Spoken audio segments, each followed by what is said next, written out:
Hi guys, and welcome to today's edition of the Outlaw Podcast Show. In today's edition, we are going to talk about the media influence before and after crisis, and I have Komla Adom to help me dissect into this subject matter. Don't go away, just look and stay.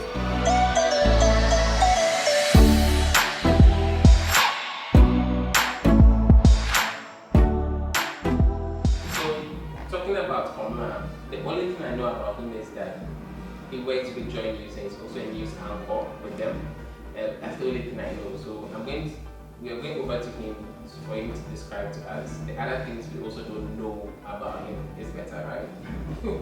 Alright, so Komla, please tell us, is there anything we don't know aside from what you do? Thank you for having me. I sing in church. Oh, wow. So when I have time, Yeah. I'm not sure my friends in church will happen to get it, but when I have time, I go to church and sing. I am part of a singing ministry. Beyond that, I used to do some exercising, like playing football, but of course, again, the schedules don't allow me. Yeah. So do you sing solo in church or you sing like in a group? We sing in a group. Okay, We so are you in a need group the of 7 to about 10 singers, usually 2 males, then the others are instruments and then the females. When we have events, like a big wedding, maybe one of our people is getting married, for example, we learn songs that individuals need. So when the song leader finds that my strength is in one of the songs, I can lead, for example. But that would need a lot of rehearsal. Yeah. So if I should say, you should give me like 30 seconds. Hey, please. I'd have to do a lot of voice training and stuff. Okay. I like us to peel the dirty leaves of the onions so that we start the show itself. Sure. Yeah, so what are the general impressions about the topic? I mean, the influence of media before and after crisis. I think the underlying factor in crisis or crisis management or crisis situation is the media, because without the media you won't know what's happening on the other side.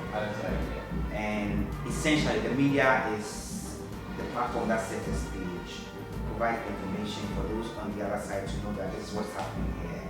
And in some instances we have people taking advantage of the media in such a situation to profit. I'm sure we'll talk about that in the course of the show. But generally I think it's an interesting topic also because of the situation we are in now, which is the COVID pandemic, which is also a crisis, which is facing the world. So that's a global crisis we are all going through.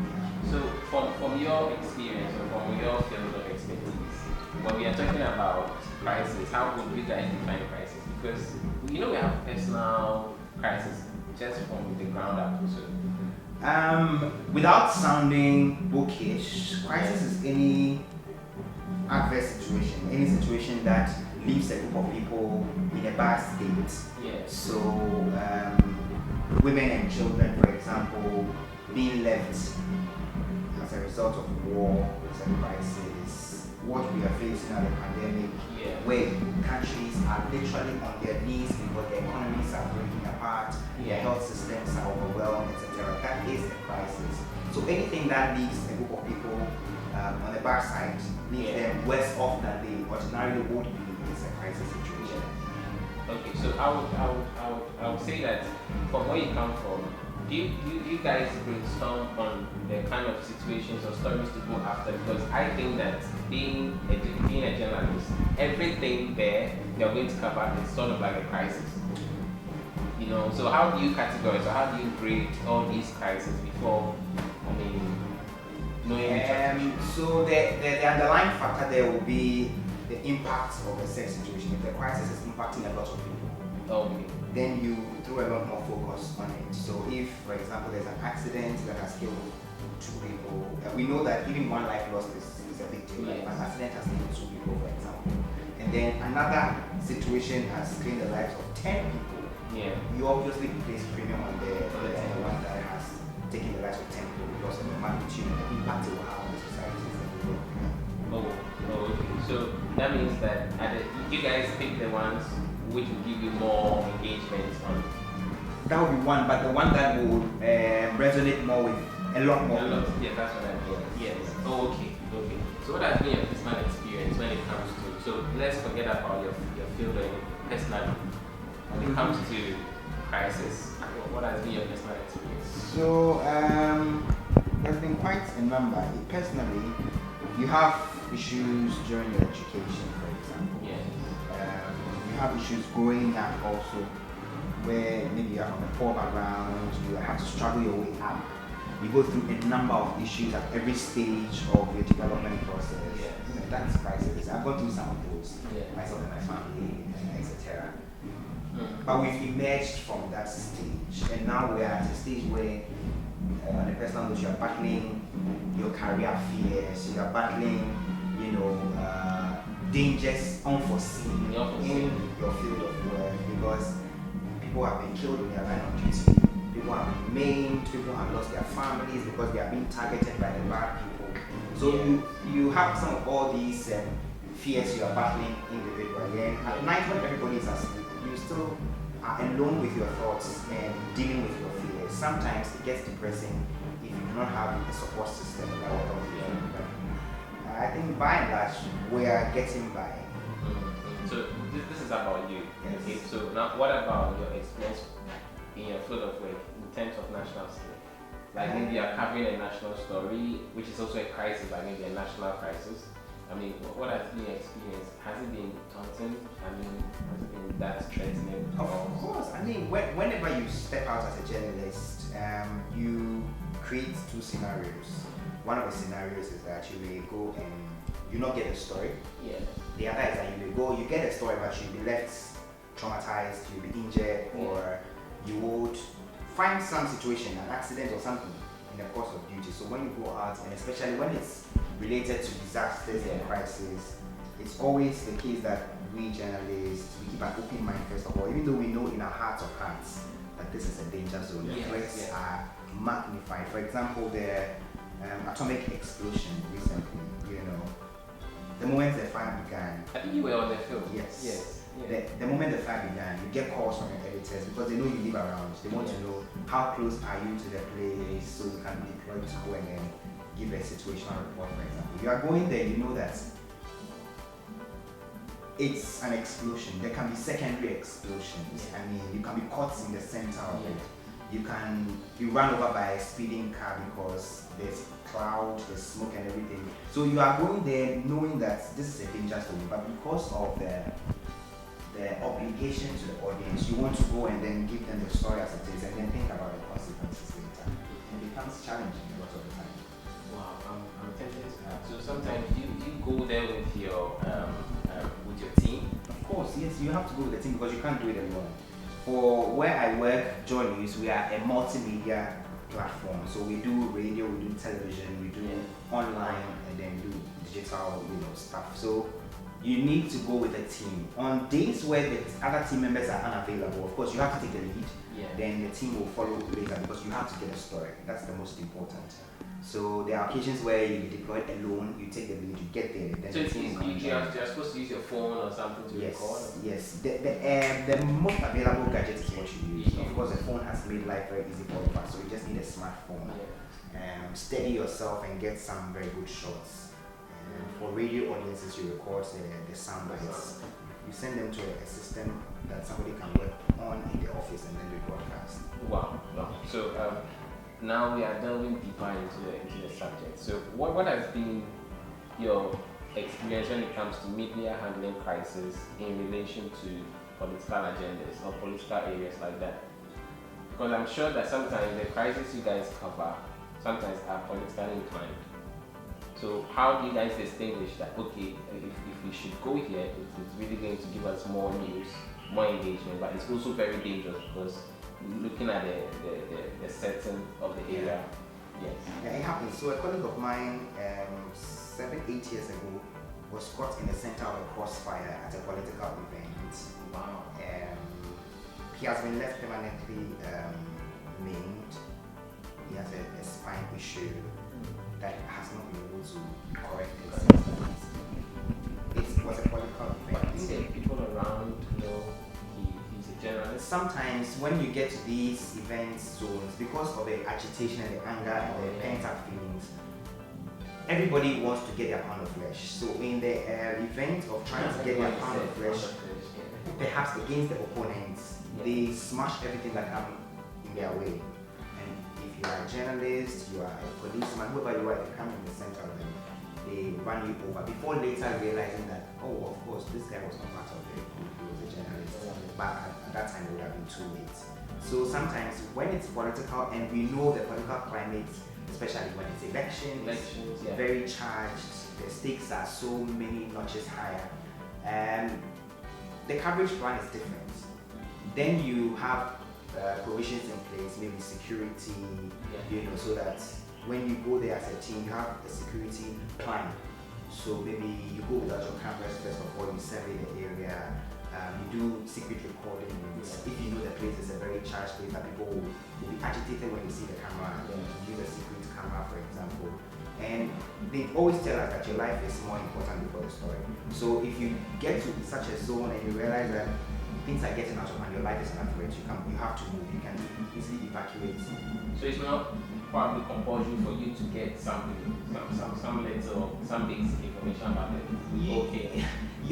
It's so dangerous, you just have to leave, right? What would be the point if you are trying to get the information and you don't live to tell the story? So then your life first of all, but in trying to evacuate and getting out of harm's way, of course, that's the next officer's story. So you can, go and then tell the story about how you hampered, your work was hampered by a group of thugs belonging to a particular political party because they felt peeved about something and stuff like that. And there are instances where if the culprits are identified, you take an action against them, you get some release from the court. Recently, a colleague of ours from our sister station got some release from the court when one of the political people slapped her in the line of duty. It's taking a while, but the court has finally fined the person in question. So, sometimes if you are lucky first of all to stay alive to tell your story, and then to take action against the perpetrators, you are likely to get some relief, but it will leave you scarred. So, don't these people come back? As a retaliation towards you who didn't make them go through the pain. I'm not sure. I'm yet to find any situation like that. I'm yet to hear about any situation like that.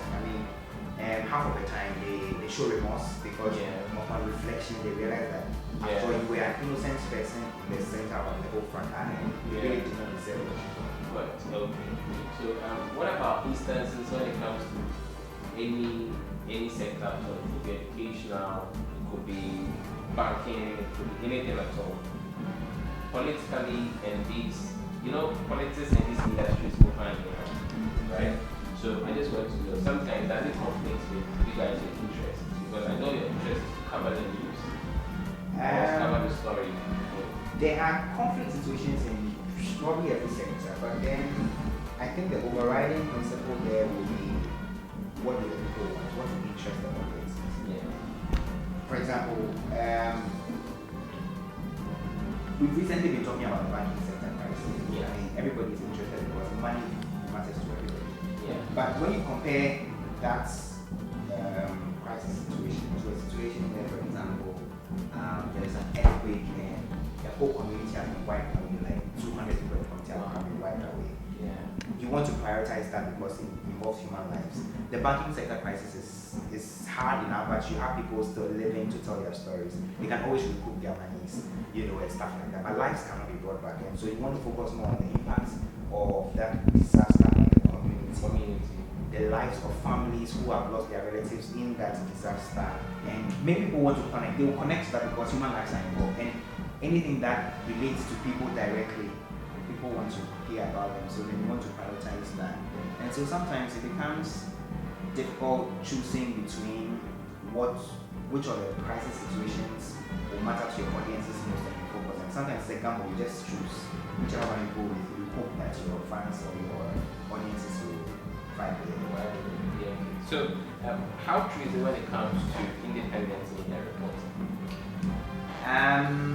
Independence for some people is subjective, but for where I work, there's not been a single day you do a story and somebody will tell you that no, change the story and let's slant it this way because of an interest I have. The level of independence where we work is such that even the political parties themselves know that you cannot push us around. So you get the impression sometimes when other parties are in power, they call you regime changers. Yeah. Then when the tables turn, then you're on the other side, then they now come and be your friend.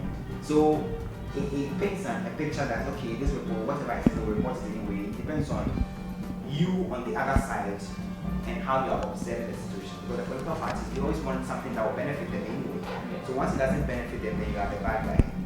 And when they go into opposition, then you become their friend, because then you help their cause by propagating their messages, pushing their press conferences, and stuff like that. That will keep the government on the toes.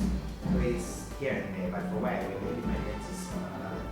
There's not been a single case or a single instance that I have on a story, for example, anybody has told me to switch it because of some of the situations. Okay, so we are in some countries like China and Russia, these are autocratic countries, they have autocratic leaders there, and they normally use the media outlet to convey their own message or their own selfish interest to the public. So the news in there is probably one-sided all the time, one-sided. And if there's any agency out there that tries to challenge the one-sided, they try to override it. Has there been any instances like that, recorded like that in Ghana? In Ghana, perhaps in the days before independence and just after independence, I think you'll be taught in journalism class, history classes, that these things happened, where the media were gagged at the time, and some of the leaders had to impose some restrictions, so that the media will work a certain way at the time. But since independence and the media pluralism that has happened, I think people are independently allowed to do what they want. As far as you don't break the law, you can do what you want because of the democracy we practice here in Ghana also. It's difficult for people to, what's the word I'm looking for? It's difficult for people to use the media as their puppets. Okay. So then how they tend to perpetrate that is by establishing their own. Okay. So they establish a media house because I am political party A. I want media house to do my bidding and what I want. So I may just also have to establish one that will toe my line. But I cannot have a hang on any other person's media establishment and say do this or do that, because we're in a democratic regime. Okay, so I want to ask a sub question to what you just said. I just remember that we're just talking about crisis. Any media outlet that goes to some form of dissolution or some form of problem can also be seen as crisis. Yes. So with the story of excuse me to say, some few months back or some few years back, we realized that there were some radio stations and television stations that were shut down for some reason or the other. I just don't know. Okay. Don't you think, well, there are some perceptions that it was influenced by a political agenda or probably some pronouncement that were made? It depends on where you look at it from. So for the stations themselves and the management of those stations, they feel they are being guarded and it is politically motivated. But for the regulators who went ahead to do the shutdowns, they make the claim that these stations have breached certain regulations. They have not met some authorization requirements, etc. They have been told to renew their licenses, for example, and for many years they hadn't done that. That's why they shut them down. And if you go deep and then go through the documentation and the trail of events that have happened, you want to get a sense that happened. But as to whether it warranted a shutdown of the stations is another discussion for another day. Perhaps some people think they could have just been spoken to and advised that fix your problems. And then they would have done the right thing. But then the argument again is that they have been spoken to several times and they didn't fix it. So it depends on where you sit. And these stations, of course, half of them have some colorization. So it's easy to assume that they were shut down because of the affiliation to a certain party. Okay, so in your own opinion, standing from the sidelines and just watching the movie, do you think the judgments pronounced on these sister stations or these radio stations and all that, do you think it was good? Or do you think it could be handled in a better way? I thought it could have been handled better. Their absence from the scene has taken something away. Exactly. Because people have lost their livelihoods, the kind of competition they brought onto the table has also reduced, and also the platform that they offer to certain people to they serve some audiences, the kind of audiences they serve are now being starved of the kind of content that was delivered to them and stuff like that. So I think it could have been handled better, but exactly how I don't know. Okay. So can you just tell me some of the occurrences you can recall when covering a story of a greater magnitude? I was thinking about the explosion. It was huge. The explosion was huge, dangerous, scary at the same time because you are reporting standing right in the thick of affairs. You can barely see anything because of the smoke. Yeah. You are hearing people screaming that they need help, save me, help me, help me, but you can't help because like you can't even see anything for yourself. You are even a threat to yourself. So like you are hearing these shouts and you can't help anybody. Yeah, you have to save yourself first, actually. Yes, but you see the rescuers and the first responders trying so hard to get to these people and help them out. You see how they are also struggling to get through the rubble to go and meet these people. Some of them get injured along the line. But you can't help it because you're also in harm's way yourself. But then you need to get a story for the audiences because they have trusted you to be there to give them the news. So sometimes we have a saying that if it means giving up your comfort to get the story for them, I mean if you get injured, you are not there. So you can get injured here and there for the audience because you need to serve and you trust the kind of relationship you have built with them over time. So you don't want to disappoint them, you want to give them the best. So you go out of your way to do that. And I remember there was the demonstration on the Medina Denton Highway for when a white student was killed. Yes. So it was the consequence of events, the people had been I was following that news closely. People have been complaining that they needed food bridges, they should open the food bridges, nobody was listening to them, people were dying. Then one day, the death of a student sparked spontaneous protests. It was violence, the police went there, were shooting at the people were pelting stones. And as a reporter, you are caught in the center. Yeah. You do not know whether to go to the side of the police. Exactly. Or go to the side of the residents. To the police, the residents are stolen, so you may get hit. To the side of the residents, the police are shooting, you may get fired. And you can't stand there, there's no middle ground really. And so you are standing there, you are reporting, you are seeing the stones flying, you are hearing the gunshots, and it's like a battlefield really. Yeah. That experience was, I will never forget that day because it was the closest I had come to death, like I thought. Because like you can hear the gunshots like really close and you can't run out, you can't abandon the scene too because you are live on radio, the expectation is how was the exposure then? Was it scary? Were you trying to build that confidence because you were of the camera? It was scary. I mean, that coverage, we actually, as we are speaking about in the beginning, I got there before my camera crew got there. So I was there with serving the radio audiences before the camera crew came. So you are trying to stay safe. So I ran into one of the mechanic shops along the road, for example. But even there, it wasn't safe because the stones were still hitting the roof of the mechanic shop. The gunshots were still there. The police were calling that we should come to their side, but to their side was also dangerous because they were wearing the bulletproofs and all those helmets, and they were exposed. There was no protection whatsoever. So if you were with them, you were going to be hit by a stone. If you were on the other side, you were going to be shot. So it was a big dilemma, but I think we just went with guts, and I wonder how we got through, but somehow we got through. Oh, thank God. Yeah. I'm glad you got through safely. So that's the name that the explosion are two key things that have happened there. Of course, and recently we have been doing quite a lot of work around COVID. Yes. Can I just say a little bit about that? I mean, because to me, whenever I watch you on TV and you are covering this COVID-19 patients, you're talking to, I mean, their relatives, or sometimes you talk to health specialists, or you even go to the graveyard and all that. It gives me sometimes I get goosebumps, I get chills all over. Like, this is really dangerous, even though you're in your PPE. It is dangerous. Yeah. And sometimes your parents are wondering, are you sure this is worth it? Like, yes. Are you sure this is worth it? Like, you're risking your life. And I have parents who are above 60, you know. Yeah. So if I get the infection and I get it, of course I'm going to infect them. Yeah. So they are very concerned about that. But you as an individual, you're also wondering, is it worth it at all? Or is it an opportunity to to do this because on many of the occasions that I've been out there on the COVID reporting journey, many of the things I've done are things that are exclusive to us, things that not many people hadn't done in Ghana at the time. Media houses in Ghana haven't been able to do.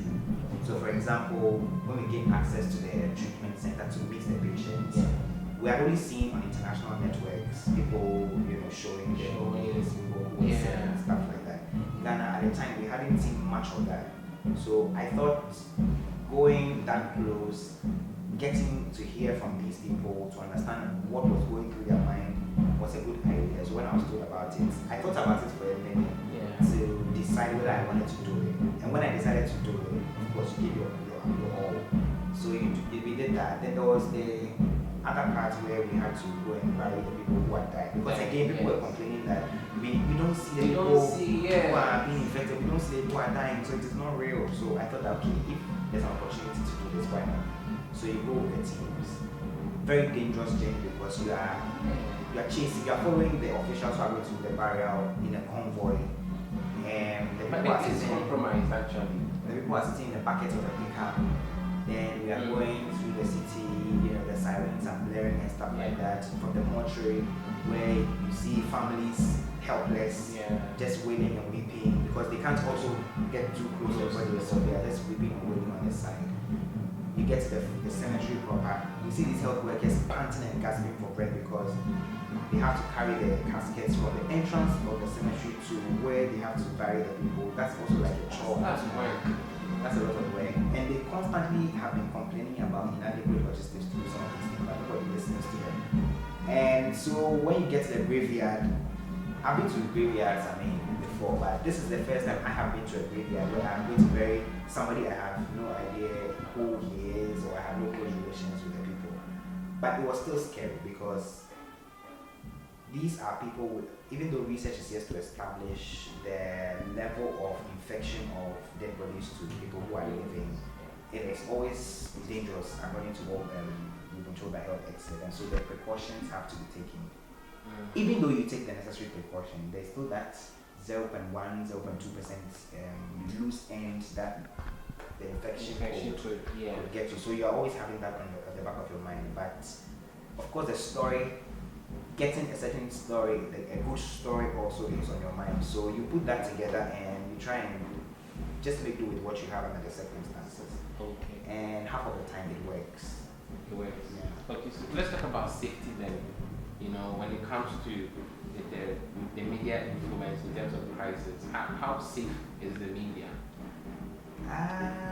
Not just about COVID, like try to, go a bit broader. Because I can give you an example, like in the States, US, we heard about the domestic shooting of school children and all of that. And media personnel have to go there and cover the stories. And there were scenes of parents wailing and crying. Before this show, I was watching a documentary, a frontline documentary, PBS, and parents were talking about it that you could see other parents getting closer to their kids, being happy, but you are trying to see a familiar face, but there's no familiar face. And then they told them that if by this time you've not seen any familiar face, then you're sorry. You can't just phantom that for a second, like what goes through their minds. And even as a journalist covering that at all. So how safe is a journalist when it's going into some dangers like this?